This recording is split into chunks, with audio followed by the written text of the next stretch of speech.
Students, आज हम पढ़ेंगे मॉरल वैल्यूज़ का chapter 1 Gopi and his sons. इस चैप्टर का आप सार जान लीजिए। पहले इस चैप्टर का सार है कि माता पिता की महत्वता। इसी के लिए इस चैप्टर में एक कोट भी दिया हुआ है जो आप देख सकते हैं। A father's goodness is higher than the mountain, a mother's goodness is deeper than the sun. जिसका मतलब हुआ कि एक पिता की महानता हिम पर्वत से भी ऊंची होती है और एक माता की महानता सागर से भी गहरी होती है। तो चलिए चैप्टर को शुरू करते हैं। कुछ मीनिंग्स मैं बताऊंगा, आप उन्हें नोट करते रहिएगा। तो let's start the chapter. There was a old man named Gopi who lived with his wife in a village.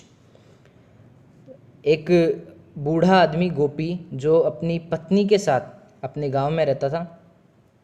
His son lived in city, उसका बेटा शहर में रहता था। Gopi was missing his son, so he decided to go to the city to meet him. Gopi अपने बेटे को बहुत याद कर रहा था। मिसिंग का मतलब होता है कि याद कर रहा, याद करना। So he decided to go to the city to meet him. तो उसने तय किया कि वो अपने बेटे से मिलने जाएगा शहर में।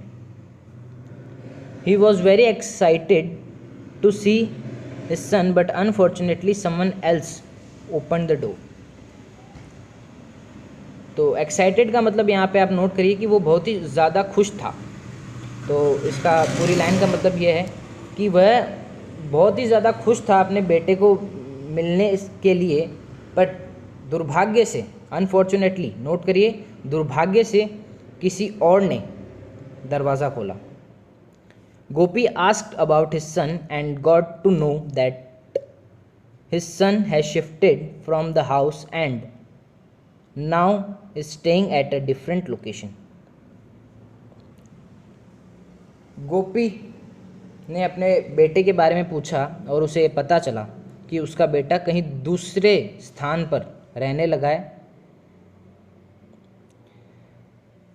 और उसे इस बात का बहुत बुरा लगा। तो यहाँ दो आप मीनिंग नोट कीजिए। शिफ्टेड का मतलब स्थान चेंज कर दिया उसने, रहने का आवास अपना चेंज कर दिया है। और दूसरा है डिसअपॉइंटेड, जिसका मतलब होता है निराश। He thought for a while and then went to neighbors. From there he got the office address of his son. उसने कुछ देर सोचा और पड़ोसियों के पास गया। वहाँ से उसे उसके बेटे के ऑफिस का एड्रेस मिला जहाँ वो काम करता था। उसने पड़ोसियों को धन्यवाद कहा और उसके बेटे के ऑफिस चला गया। गोपी reached office and at reception inquired about his son. Gopi reception पर पहुंचा और उसने अपने बेटे के बारे में पूछा।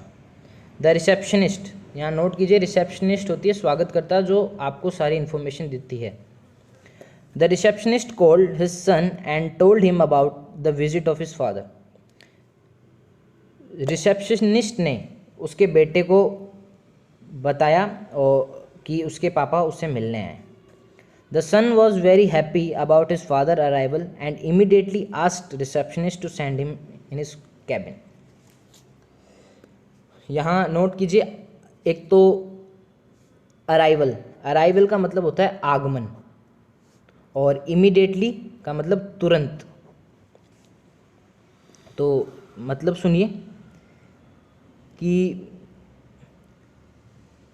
अपने पापा के आने पर जो उसका बेटा है वो बहुत खुश हुआ और उसने रिसेप्शनिस्ट को तुरंत कहा कि आप उन्हें भेजिए अंदर मेरे कैबिन में।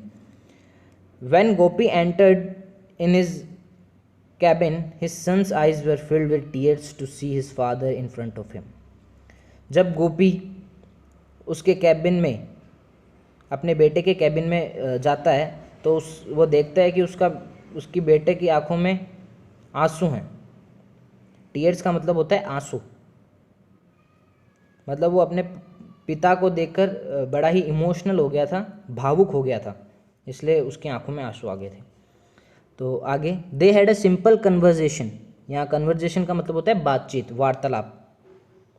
दे had a simple conversation for a while and then Gopi said to him, son your mother wants to see you, can you come home with मी।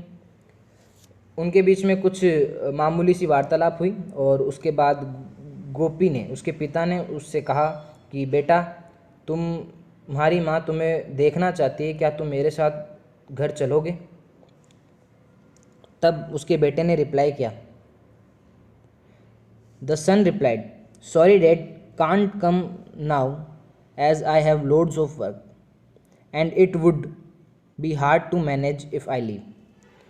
उसके बेटे ने कहा कि माफ़ कीजिए पिताजी, मैं नहीं आ सकता, मेरे पास बहुत काम का बहुत भार है, और अगर मैं छुट्टी लेता हूँ तो मैं इस भार को मैनेज नहीं कर पाऊँगा, संभाल नहीं पाऊँगा। मैनेज का मतलब संभाल नहीं पाऊँगा, और यहाँ पे लोड्स का मतलब भार से है, कोई वज़न नहीं है। Gopi smiled and said, it's okay, you may do your work, I will be living in evening for village.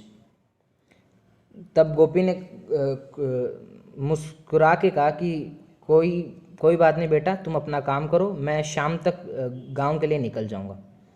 So thank you students, बाकी का चैप्टर कल पढ़ेंगे। कोई भी डाउट हो तो आप पूछ सकते हैं।